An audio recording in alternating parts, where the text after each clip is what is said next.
Cory was over. We were solving the world's problems, and it seemed like a good idea to throw kitchen knives at the back of Yeah. my kitchen door, and that's pretty much the whole He, short and tall of it.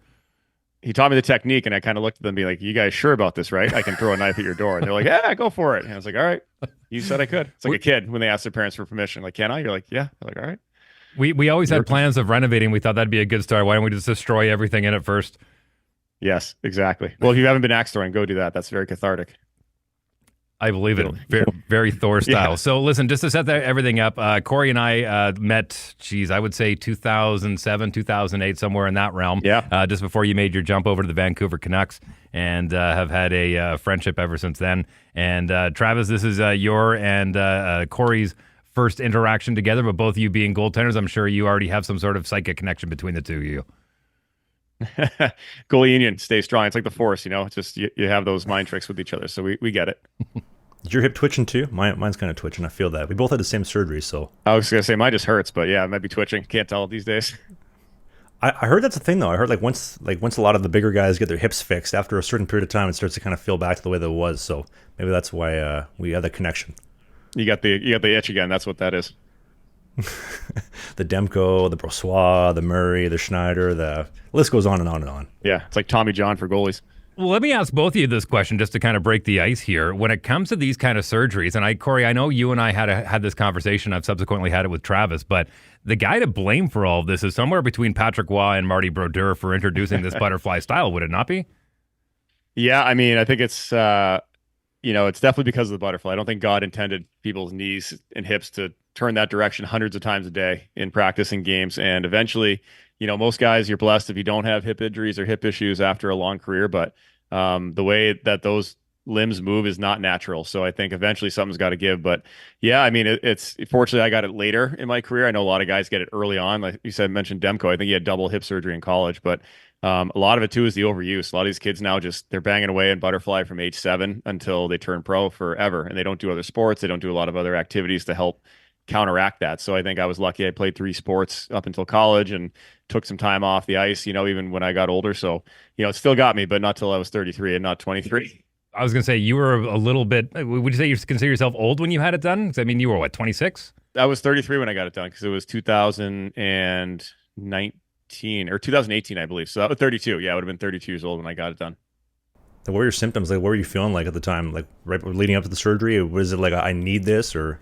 Yeah, it's funny because my hip it wouldn't hurt all the time directly. Like sometimes I'd get pain in my groin, I get pain in my lower abdomen, and I couldn't figure it out. And I actually had a what's it called, a adductor release, because I was having this groin pain, but I couldn't figure. You'd push on the groin, it wouldn't hurt, but my groin would hurt.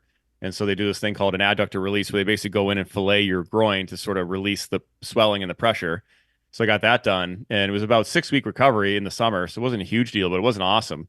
And then, I still had groin issues. And again, my lower abdomen, if you did picture doing like a plank where you lift your feet up off the ground, just like searing pain. And eventually we figured out that, the hip was slightly torn, but you don't want to miss time, right? You don't want to sit out. You don't want to get left behind. So I got a couple of injections, cortisone shots that, yeah, they control the pain, but they don't mask, they mask the symptoms, but not the issue. So once those wore off, it was, if you picture like sitting at your stall and trying to bend down to clip your heel buckle or something like that, like I could barely do that. Like the pinch was so bad. I almost, getting on the ice was harder than being on the ice. And, they're taking the trainer and they do the internal rotation. My right leg, my good leg, was about 30 degrees of rotation. My left leg got to about 5 and just stopped. So basically it would just hit a point where, it would just stop because you have some bone growth that gets caught. So long medical story of saying, like, it would just, at night, it would be shooting pains down my legs in bed after games. And, there'd be movements in the game where I'd catch it and it would just, it's almost like a stinger. Like it just hurts for 30 or 50 seconds and just sort of shooting pain. And then it goes away for a little bit. So it got to the point where we kept checking in on it. Finally, he's like, yeah, we got to get this thing fixed. And sure enough, it was, close to being where it was bone on bone, and then you can't really fix it. You got to get either the resurfacing or a hip replacement. So I caught mine early enough, relatively, but yeah, it was not going away anytime soon.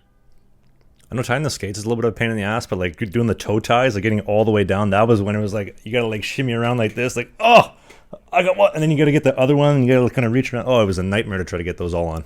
Yeah. So that feeling then.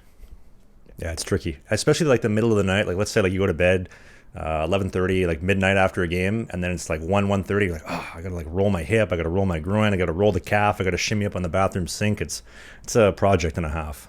It is. So it just kind of gets worse and worse, and you sort of you forget what it's like to not be in pain. I think that's the thing. You get so used to it, you just deal with it, and you forgot what it was like to not have that sensation. So once you get it fixed, it's yeah, it's a crappy recovery and rehab and all that. But then once it gets better, you're like, oh, this is way better than what I was doing before. Why didn't I do this longer or before this? As somebody who's a fan of science, I mean, honestly, at this point, when it comes to Major League Baseball prospects, when they're 18, get them in for Tommy John surgery. When it comes to goaltenders, is get their hip surgery done, 1 and 2 and both. I mean, get it done, and then you can enjoy your career after that. Yeah, I mean, I always picture the baseball guys like Rookie of the Year and Henry Rowan-Gardner. Just you wind the arm up and torque it up and just throw 100 miles an hour for the rest of your career. Yeah, I mean, some kids like proactively do it if they have it, because sometimes you have tears, but they're not symptomatic. So they'll look at it if there is some tearing. Every NHL, every hockey player probably, if you looked at your hips from you playing, like you probably have some small tears in there, but if they don't cause you any pain, they're not going to go in there and fix it. But nowadays, like you said, it's like almost they go in there if they see some tearing, they're like, hey, you know what? Even though it doesn't hurt you yet, we're going to go in and fix it up so that way it doesn't hurt you down the line. So I think some guys have resorted to that, and it's not great. It's not something you want to be doing all the time, but it got me through the end of my career, and it feels good now. So but you see your guys like Kaner and Nick Backstrom, and those guys are having the full resurface where they literally shave your hip bone and put a metal cap on it. Like that might catch up to you when you're 50 or 60 and affect your quality of life. You're welcome for enjoying this clip, and you're welcome to click on more of them right here. There's lots of content available, new podcast every Sunday. Sign up for the Patreon page as well, because that gets you what? Perks. That's it.